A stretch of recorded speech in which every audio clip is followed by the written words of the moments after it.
assim, resumindo a história, eu perdi a minha filha Laura no final da gestação em 2015, estava a 2 dias de ter, né? Então a gente foi para o hospital já com tudo e a gente não descobriu o que aconteceu. Ela estava bem, estava 2 dias bem batendo. Isso foi em 2015. Em 2018, eu fundei a Casa Mães para Sempre, que era uma casa pensada a fornecer, a apoiar tudo que a gente não teve. A gente passou por luto invisível, invalidado, a gente não teve apoio, a equipe médica sumiu. Então, o que eu fiquei pensando? Nossa, se eu conseguir que uma família tenha um acolhimento, né, uma vivência menos traumática, porque sentir dor, sentir tristeza, você vai sentir, mas assim, quanto menos traumático, melhor, porque é isso, né? O trauma, ele te prejudica na elaboração do luto, ele te paralisa, e aí tem muitas coisas que desencadeiam, né? Depressão, separação, suicídio. Nossa. E aí, então, comecei com a casa, a gente começou com rodas de apoio ao luto. E começou como Casa Mães para Sempre. A gente foi crescendo, então a gente foi para a área de políticas públicas, a gente tem um trabalho com o Alexandre Padilha, que é um deputado, trabalhando numa PL de direitos das famílias enlutadas, então direito de colocar o nome do bebê na certidão, por exemplo, a Laura, ela tinha o nome Natimorto, não tinha o nome dela. Então é como se ela não existisse ali, né? Tipo, um bebê que ninguém viu, a sociedade não viu. Direito às questões de sepultamento, direito à doação de leite, que a Casa Manacá aqui de Uberlândia é muito forte por conta da Natália, que é uma mãe que, após perder a filha, conseguiu doar o leite. E aí a gente cresceu também para a parte de formação de profissionais, porque os profissionais de saúde, eles não têm essa formação de humanização do luto. Então, eles não sabem como lidar com a família. Às vezes, a família tá ali, perdeu um bebê, tá do lado de uma família que tá com um bebezinho, na mesma ala. Nossa, que merda. Então, assim, tem... Né? E aí, foi crescendo, agora virou o Instituto do Luto Parental, a gente tá formalizado como ONG. A ideia é fazer esse trabalho a nível nacional. E a Casa Manacá é uma casa aqui de Uberlândia, que foi fundada pela Natália e mais outras mulheres, né? Algumas passaram pela perda, outras não. Que tem esse trabalho aí de acolhimento, de informação, de apoio. É um trabalho infinito, né? Mas as famílias que acontece isso aí não tem informação médica depois? O médico não fala o que aconteceu? Nossa, é um panorama, é um ali. cenário muito ainda. As famílias não são informadas dos direitos. Muitas famílias, por exemplo, têm uma idade gestacional que o bebezinho é considerado como... o material é descartado. Então não é um bebezinho que você vai... Não faz um velório, enterrar, uma coisa assim. Até uma semana, até 20 semanas, eles descartam ou levam para análise. No nosso caso, por exemplo, né? A gente não sabia que podia colocar o nome dela.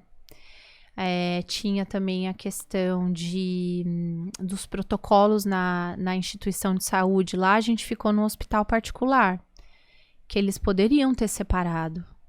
Mas eles me deixaram a noite inteira ouvindo mãe parindo do meu lado. Tipo, ela tinha acabado de morrer. Então, assim, ainda é um trabalho muito no início. E tem uma questão cultural, né? Que a gente não lida com a morte. A gente prefere não falar. A gente prefere deixar isso, vou deixar isso aqui escondido. Você acha que isso pode ser um problema lá na frente? Com certeza Rodrigo. Com certeza eu já ouvi falar, já teve o professor Mário, ele teve aqui, e realmente isso acontece, né? Tem mães que perdem os bebês, e aí depois tem outros filhos, e esses filhos nem ficam sabendo que a mãe perdeu um lá atrás, né? Acontece muito. E eu já ouvi falar que isso lá na frente pode desencadear, assim, problemas, assim, em toda a família. Você acredita nisso Eu também? acredito porque eu acredito numa constelação sistêmica, Isso, né? sobre isso. Então, no meu caso, eu só soube que a minha mãe perdeu o primeiro filho quando a Laura morreu. Que aí ela contou, e nós somos em 4. Então, nós éramos 5. Eu soube com 35 anos, quando a Laura morreu. Ela contou, mas eu perdi a minha primeira filha, não sei se era menino ou menina. 35 anos depois. Você é a segunda, eu no sou caso. a última. Você é a Sou mais caçula. E você percebeu que mudou a sua família depois que vocês ficaram sabendo disso? Nossa, muito, porque quando você não considera, né, aquela criança ali, gera um desarranjo ali naquela constelação. E a gente fala disso pros pais e mães que acabam de perder e já querem ter outro para colocar no lugar ali, né? Porque é isso mesmo, seu filho morreu, né?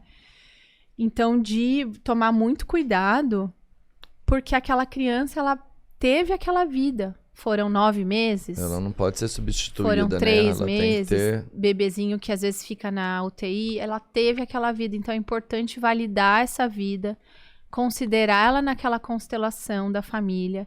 Porque, né, para não desencadear várias outras questões, né? Questões de irmão, que a mãe perdeu um menino, e aí ela teve uma menina, e ela queria um menino, e aí não fala, e aí tem aquela, né,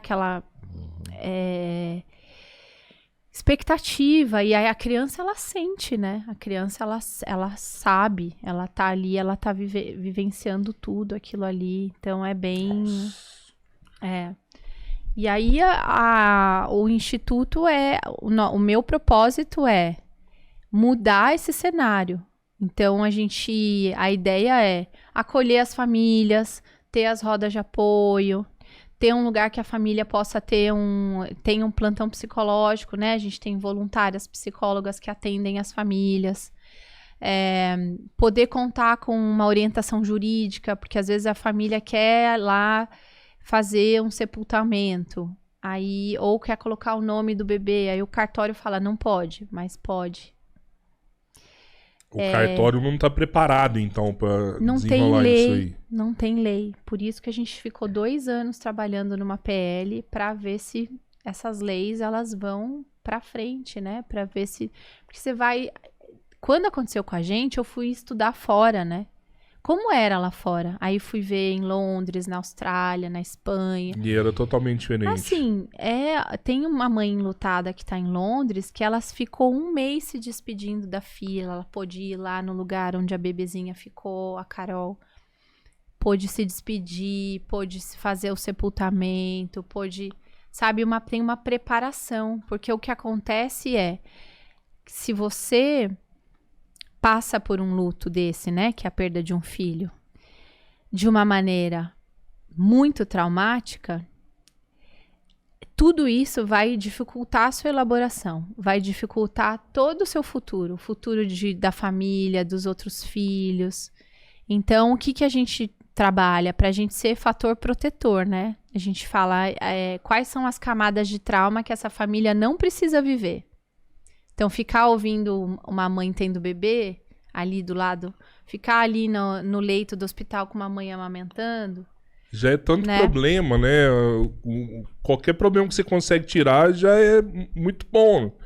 Né? Porque, pô, imagina a mãe com leite lá o tempo todo. Não no meu caso, o leite desceu, não me avisaram se eu podia doar, não me falaram, olha, eu vou te dar remédio.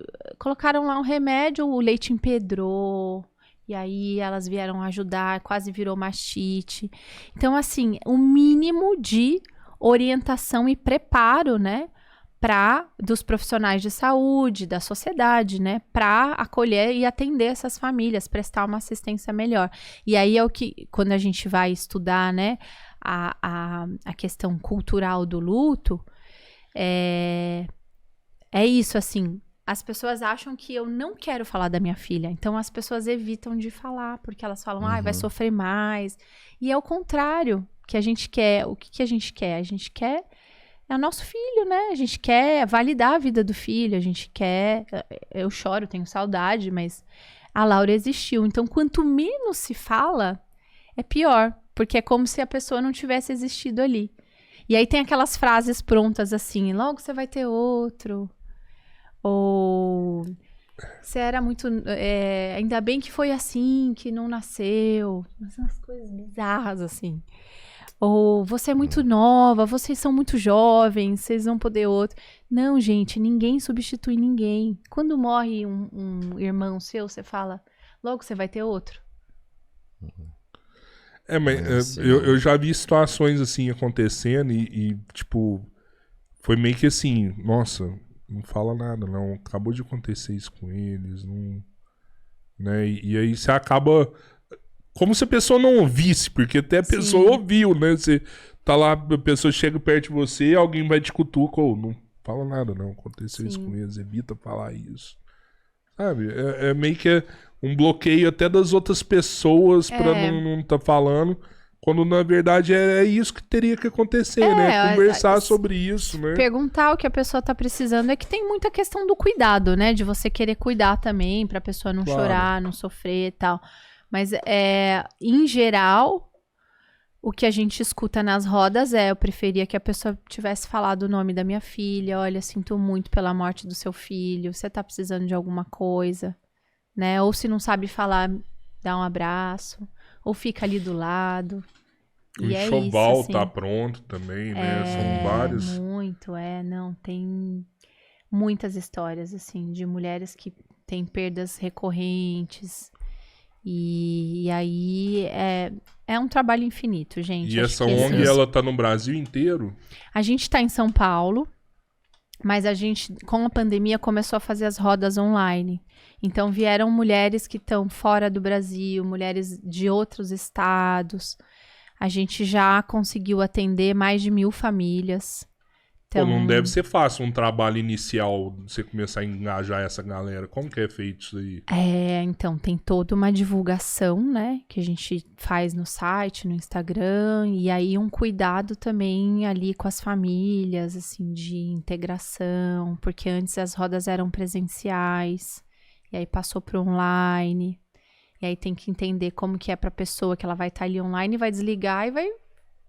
Não vai ter mais aquele apoio ali. E montar essa equipe? É um trabalho voluntário? Tem uma equipe voluntária, de mais de 15 voluntárias maravilhosas, que são psicólogas, que já trabalham com luto parental, e que a gente desenvolve, né, esses estudos e está sempre pesquisando muito, apoiando muito as famílias e trazendo muita referência também de fora, porque é o que a gente tem, né, de referência.